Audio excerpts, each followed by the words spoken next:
Sir, मैं आज एक मेंबर ऑफ पार्लियामेंट के तौर पे नहीं बल्कि एक ऐसे स्पोक्स पर्सन के तौर पर बात करना चाहता हूं जो स्पोक्स पर्सन भारत की आधी आबादी को रिप्रेजेंट करता है और एक ऐसे विषय को इस बिल में इंक्लूड कराना चाहता हूं जो देश की आधी आबादी हर महीने फेस करती है। वो इशू है मेंस्ट्रुअल हेल्थ का और मेंस्ट्रुअल हाइजीन का। सर, समाज में इस विषय को जानते सब हैं लेकिन बात करने से कतराते हैं और हमारे समाज ने मेंस्ट्रुअल हेल्थ और मेंस्ट्रुअल हाइजीन के इस इशू को साइंस का इशू नहीं बल्कि साइलेंस का एक इशू बना दिया है और ये एक नेचुरल बायोलॉजिकल प्रोसेस को एक सोशल टैबू में तब्दील कर दिया है। सर, ये विषय तो नेचुरल है लेकिन इस पर बात ना करना अननेचुरल है। और इसी के साथ साथ सर मैं ये भी कहना चाहता हूं कि आज भारत देश में लगभग 35 करोड़ से ज्यादा महिलाएं मेंस्ट्रुअल साइकिल की इस प्रोसेस से गुजर रही हैं, जिसमें से 120 मिलियन यानी कि 12 crore adolescent girls face menstrual hygiene and challenges every single year and as a result 23 million girls यानी कि 2.3 करोड़ गर्ल्स हर साल स्कूल से ड्रॉप आउट हो जाती हैं, स्कूल जाना बंद कर देती हैं क्योंकि वहां इनएडिक्वेट मेंस्ट्रुअल हेल्थ फैसिलिटीज हैं। Sir, lack of sanitation and lack of access to menstrual products के चलते हमारी बेटियां ऑन एन एवरेज 60 दिन साल में स्कूल मिस करने को मजबूर होती हैं और वर्किंग महिलाएं महीने में 2 से 5 दिन अपना ऑफिस मिस करने को मजबूर होती हैं। सर, हम एक ऐसे देश में रहते हैं जहां शराब और सिगरेट तो खुलेआम बेची जाते हैं लेकिन सैनिटरी पैड को अखबार में लपेट के दिया जाता है जैसे कि आप कोई इलीगल प्रोडक्ट खरीद रहे हो या इलीगल प्रोडक्ट का एक्सेस पा रहे हो। पीरियड नेचुरल है लेकिन स्टिग्मा उसके अराउंड जो है वो अननेचुरल है। साइंस नेचुरल है लेकिन उसके अराउंड साइलेंस अननेचुरल है। मेंस्ट्रुएशन बायोलॉजी है लेकिन इस प्रकार की सोच जो मिसोजिनी है वो एक आइडियोलॉजी है। सर, और मैं इससे संबंधित 5 विषय उठाना चाहता हूं जो इस बिल में शामिल किए जाएं। मेरा पहला मुद्दा है कि मेंस्ट्रुअल हेल्थ और हाइजीन एक विमेन्स इशू नहीं, एक पब्लिक हेल्थ का मैटर है। सर, एक सर्वे बताता है कि मेंस्ट्रुअल हाइजीन के चलते लगभग 91.7% महिलाएं किसी न किसी प्रकार की एक बीमारी का शिकार होती हैं जिसके चलते वे डॉक्टर के पास नहीं जा पाती हैं क्योंकि एक सोशल स्टिग्मा इसके अराउंड अटैच कर दिया गया है और फीमेल डॉक्टर्स की कमी रहती है। सर, पीरियड और मेंस्ट्रुअल साइकिल के चलते 3 प्रकार की बीमारियां महिलाओं में देखी जाती है। पहली है रिप्रोडक्टिव ट्रैक्ट इंफेक्शंस, दूसरी है increased risk of cervical cancer और थर्ड है सर यूरिनरी ट्रैक्ट इंफेक्शंस। इन इंफेक्शंस को ना असेस किया जाता है और ना इन बीमारियों का इलाज किया जाता है क्योंकि ये एक सोशल टैबू और स्टिग्मा हमारे देश में बन गया है। 2024 की NIH का स्टडी बताती है सर कि 16 राज्यों में जब सर्वे किया गया तो उसमें पाया गया कि 14.3% of the girls saw treatment from health professionals for menstrual problems, यानी कि 100 में से मात्र 14 बच्चियां ही डॉक्टर या अस्पताल जा सकी क्योंकि वे राघव जी बहुत इंपॉर्टेंट चीज आप बोल रहे हैं जी, पर इसे बिल से जोड़कर बिल है।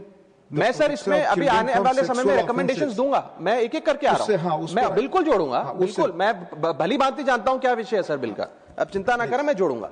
इसी के साथ साथ सर 3-4 प्रकार की अहम बीमारियां हैं जो मेंस्ट्रुअल साइकिल जो महिलाएं जिस दौर से गुजर रही होती हैं उनमें देखी जाती है, जैसे कि एंडोमेट्रियोसिस, PMDD, PCOS, और ये तमाम बीमारियां अनडायग्नोज रह जाती हैं क्योंकि इनसफिशिएंट क्लिनिकल ट्रेनिंग है और इसे एक टैबू माना गया है। दूसरा विषय है सर, ये विमेन्स इशू नहीं बल्कि एक एजुकेशन का इशू है जिसके चलते 60% बेटियां अपने पीरियड्स के दौरान स्कूल से एब्सेंट हो जाती हैं या स्कूल छोड़ने पर मजबूर हो जाती है और खास तौर पे ये रूरल एरियाज के स्कूल्स में देखा जाता है। सर, टॉयलेट होना एक चीज है लेकिन यूजेबल टॉयलेट होना एक और चीज है, इसमें बहुत फर्क है। और यदि टॉयलेट में पानी नहीं, प्राइवेसी नहीं, सोप नहीं, डिस्पोजेबल बिन नहीं और सैनिटरी पैड्स नहीं तो वो टॉयलेट नहीं, मात्र एक कमरा है। इसी के चलते मैं कहना चाहता हूं कि सैनिटरी इंफ्रास्ट्रक्चर फैसिलिटी का जो गैप है ये एक इंफ्रा गैप नहीं है, ये डायरेक्टली हमारी बेटियों की एजुकेशन से लिंक्ड है। थर्ड प्रॉब्लम है सर कि ये विषय विमेन्स इशू नहीं बल्कि एक डिग्निटी का इशू हमारे देश में बन गया है। Sir, every day we see realities and cultural stigmas, और मैं कुछ स्टैटिस्टिक्स के आधार पे आपको बताना चाहता हूं कि डीप रूटेड कल्चरल टैबूज और रिलीजियस नोशंस के चलते जो महिलाएं अपने पीरियड से गुजर रही होती है, उन्हें इम्प्योर या अशुद्ध कहकर किनारे कर दिया जाता है, उन्हें किचन में प्रवेश नहीं करने दिया जाता, बहुत जगहों पे उन्हें सामाजिक फंक्शंस में नहीं आने दिया जाता है। और 33% ऑफ द विमेन, एक सर्वे के मुताबिक उन्होंने यह रिपोर्ट किया that they had no knowledge about menstruation before their first period arrived. यानी कि 1/3 महिलाएं ऐसी हैं जिन्हें अपने पीरियड के बारे में जानकारी भी नहीं थी कि ऐसी कोई चीज होती है, क्योंकि लैक ऑफ एजुकेशन है, एक सोशल टैबू है, एक स्टिग्मा है। 28% महिलाओं ने यह कहा एक सर्वे में कि वे आइसोलेटेड महसूस करती हैं मेंस्ट्रुएशन के दौरान, reflecting practices of temporary exclusion with in their households. Sir, इसके साथ साथ 32% महिलाओं ने कहा कि अपने पीरियड के दौरान वे एक्सक्यूजेस बनाकर उसे हाइड करने का प्रयास करती हैं, क्योंकि वे स्ट्रॉन्ग सोशल प्रेशर महसूस करती हैं। और इसी के साथ साथ एक नेशनल सर्वे बताता है कि 61.4 girls acknowledge societal embarrassment surrounding menstruation, which effectively highlights the normalization of this stigma. Sir, ये एक बायोलॉजिकल रियलिटी है जिसे हम लोगों ने एक सोशल शेम में तब्दील कर दिया है और साइंस को साइलेंस का विषय बना दिया है। सर, आज मुझे लगता है कि स्थिति ऐसे बन गई है कि मेंस्ट्रुएशन बायोलॉजी से ज्यादा मोरालिटी का विषय बनता जा रहा है। मेरा चौथा पॉइंट है, ये विमेन्स इशू नहीं, अफोर्डेबिलिटी का इश्यूज है। सर, सरकार ने एक अच्छा कदम यह उठाया कि सैनिटरी नैपकिन्स पर जीएसटी समाप्त कर दिया ताकि सैनिटरी नैपकिन्स को अफोर्डेबल बनाया जाए। लेकिन इसके साथ साथ कई इस प्रकार के मेंस्ट्रुअल प्रोडक्ट्स हैं जैसे कि टैम्पॉन्स, मेंस्ट्रुअल कप्स एटसेट्रा, जिन पर आज भी जीएसटी लगता है। और इसके साथ साथ सैनिटरी नैपकिन्स और इन प्रोडक्ट्स को बनाने में जो रॉ मटेरियल यूज होता है जैसे कि एब्जॉर्बेंट पॉलीमर्स, टिश्यूज, ग्लूज और नॉन वोवन फैब्रिक, इन सब पर आज भी जीएसटी लगता है, जो मुझे लगता है समाप्त होना चाहिए। Speak on the bill. मैं आ रहा हूं सर, आ रहा हूं। I'll come to the subject. I will make recommendations. अलग सब्जेक्ट है। I will make recommendations.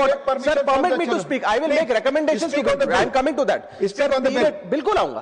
Period poverty एक वास्तविकता है सर, और उस पीरियड पावर्टी से मेरा मतलब है कि क्योंकि मेंस्ट्रुअल हाइजीन से रिलेटेड जो प्रोडक्ट्स हैं वो बाजार में इतने महंगे मिलते हैं, ऑन एन एवरेज एक महिला को 300 से 500 रुपए महीने अपनी मेंस्ट्रुअल हाइजीन पे खर्च करना पड़ता है, which is twice the minimum daily wage in India, and as a result only 36% of 35 crore Indian women use hygienic period products. जो बोलेंगे बिल पर नहीं जाएगा, आप क्यों रोक रहे हैं सर? इतना इंपॉर्टेंट विषय पे बात कर रहा हूं। बिल पर आ रहा हूं सर, मेरे को बोलने, मेरा ये काम है आपको बताना। मैंने सुन लिया सर, मैं बिल्कुल आ रहा हूं। अगेन आप आ रहे हैं, मैं बहुत देर से सुन रहा हूं। The protection of sir, I want to, sexual offenses I want all these to be included in this bill.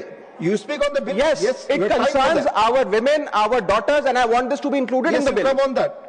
I want this included in the bill. उस बिल पर बोलिए। So do I have the permission to speak? I want this included in the bill. भूमिका के बजाय bill पर आइए, बोलिए जितना समय बोले। But I want this to be included in the bill. Please. मैं ये कह रहा हूं, इसको इंक्लूड करिए बिल में। इसमें क्या समस्या है सर? मैं ये बड़ा गंभीर विषय है, मैं चाहता हूं इसे बिल में जोड़ा जाए। विषय पर बोलना चाहते हैं ना सर? मैं चाहता हूं इसको बिल में जोड़ा जाए। बोलने दीजिए ना, बार बार रोकेंगे मेरा फ्लो रोक नहीं रहा हूं मैं। आप शुरू से अब तक अपने बोलने के 10 मिनट में आपने 8 मिनट तक पृष्ठभूमि बताई।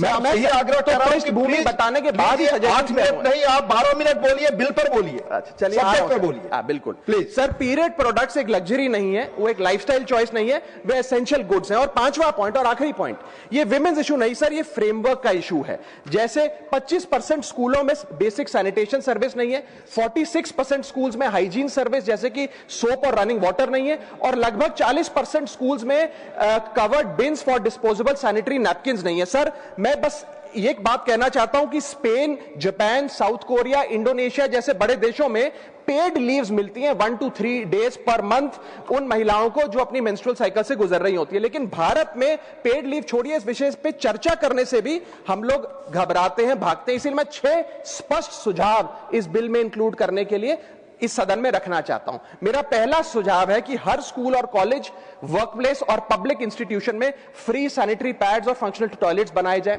दूसरा, schools, anganwadi centre, public health care centre और आशा नेटवर्क्स के जरिए अफोर्डेबल या फ्री मेंस्ट्रुअल प्रोडक्ट्स घर घर में पहुंचाए जाएं। रॉ मटेरियल्स जो हैं, जो मेंस्ट्रुअल प्रोडक्ट्स को बनाने में इस्तेमाल होते हैं, उन पर भी जीएसटी समाप्त किया जाए। और मेंस्ट्रुअल हेल्थ की एजुकेशन की जब बात होती है स्कूलों में, तो सिर्फ महिलाओं को नहीं, बॉयज को भी इस करिकुलम में शामिल करना चाहिए, because boys are rarely included in menstrual health education. और शायद समाज के साइलेंस का एक बहुत बड़ा कारण यह है कि लड़कों को, स्कूल जाने वाले बॉयज को मेंस्ट्रुअल हेल्थ की साइंस से दूर रखा जाता है। पांचवा सुझाव, मेंस्ट्रुअल वेस्ट मैनेजमेंट के लिए नेशनल फ्रेमवर्क बनाया जाए ताकि सेफ और इन्वायरमेंटली रिस्पॉन्सिबल डिस्पोजेबल सिस्टम्स हो। और छठा और आखिरी सुझाव, डिस्ट्रिक्ट लेवल एनुअल मॉनिटरिंग हो मेंस्ट्रुअल इंफ्रास्ट्रक्चर की और इसकी पब्लिक रिपोर्टिंग का मैकेनिज्म बने। सर, जब एक लड़की स्कूल इसलिए नहीं जाती है कि स्कूल में पानी नहीं है, पैड नहीं है या प्राइवेसी नहीं है, तो यह उस लड़की की पर्सनल प्रॉब्लम नहीं है सर, यह सोसाइटी का फेलियर है, पॉलिसी का फेलियर है। और अगर एक लड़की डॉक्टर के पास इसलिए नहीं जाती है क्योंकि सोशल स्टिग्मा है, तो यह ट्रेडिशन नहीं है सर, यह निग्लेक्ट। और अंत में मैं यह कह के अपनी बात खत्म करूंगा कि मेंस्ट्रुअल हाइजीन कोई फेवर नहीं है, कोई चैरिटी नहीं है, कोई साइड इशू नहीं है। यह हेल्थ का इशू है, यह एजुकेशन का इशू है, यह डिग्निटी का इशू है, यह इक्वालिटी का इशू है। Women do not need our sympathy sir, women need equality. Women do not need silence, women need dignity, and women do not need tokenism, women need rights. Thank you.